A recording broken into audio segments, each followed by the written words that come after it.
It's day 36, and today I want to go into a little bit more about why I'm also cutting out potatoes. Now, yesterday we talked about carbs, refined and unrefined, and how we want to cut out all the refined carbs because they are mostly sugars and starches. Now, it's probably going to be worth me explaining why we want to cut out carbs, that sugar. Not the carbs with fibre, but the carbs with sugar. And that is because carbs that are made up of sugars are basically turned into glucose by your body, and that glucose is burned as energy. And the problem is if you don't burn all of that energy, that glucose is easily stored as fats.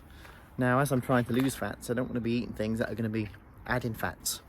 So by cutting out all the carbs, that sugar, then that cuts out that opportunity of creating too much glucose and that glucose being turned into fats. And now this is where starches come in, are also turned into glucose. So I'm going to start this run off and explain a little bit more about potatoes at halfway.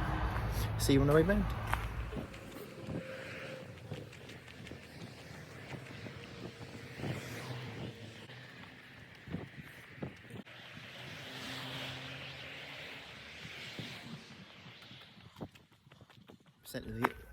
I'm actually 10% of the way through the year now, day 36.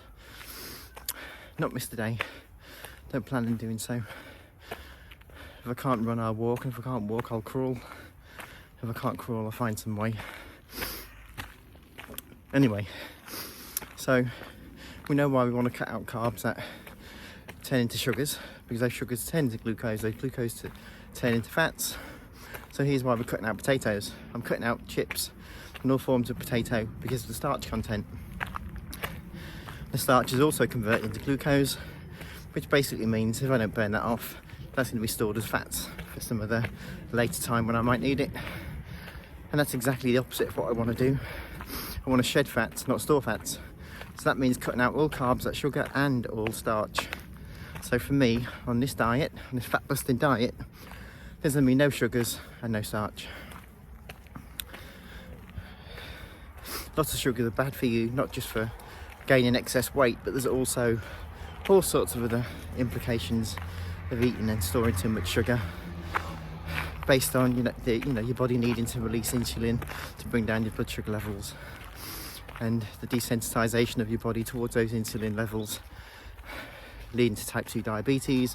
But I can do all of that in another video. The main thing I want to get through today is I'm cutting all energy sources that can increase my weight. And then you might think, well, where are you getting the energy from to live and to run and to just operate? If you're not taking in these sugars that turn to glucose that are then turned into energy, then where's it coming from if I'm not eating any? Well, it's all coming from fats.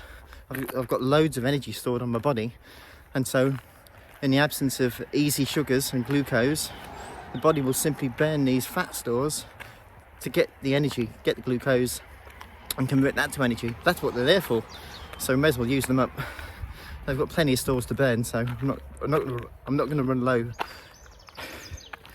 in the short term. Anyway, I'm going to get back now. I'll see you at the end.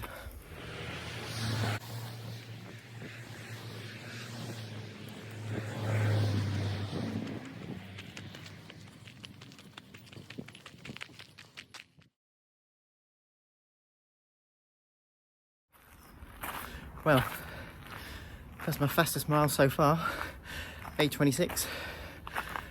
Over 3 minutes a mile quicker than I started at 36 days ago. So hopefully I've covered basic carbs, which we should eat, which we shouldn't eat, why I'm not going to eat potatoes. I think tomorrow I'll either go through why too much sugar is bad for you, apart from the fact that it will make you increase in weight, or I might cover proteins and what we're eating. Let me know in the comments what you'd like me to cover next. But if not, it'll be one of those two things. Anyway, thanks for supporting me and joining me on this journey. It's day 36, 10% of the year in the bag. And I'll see you tomorrow. Have a good day.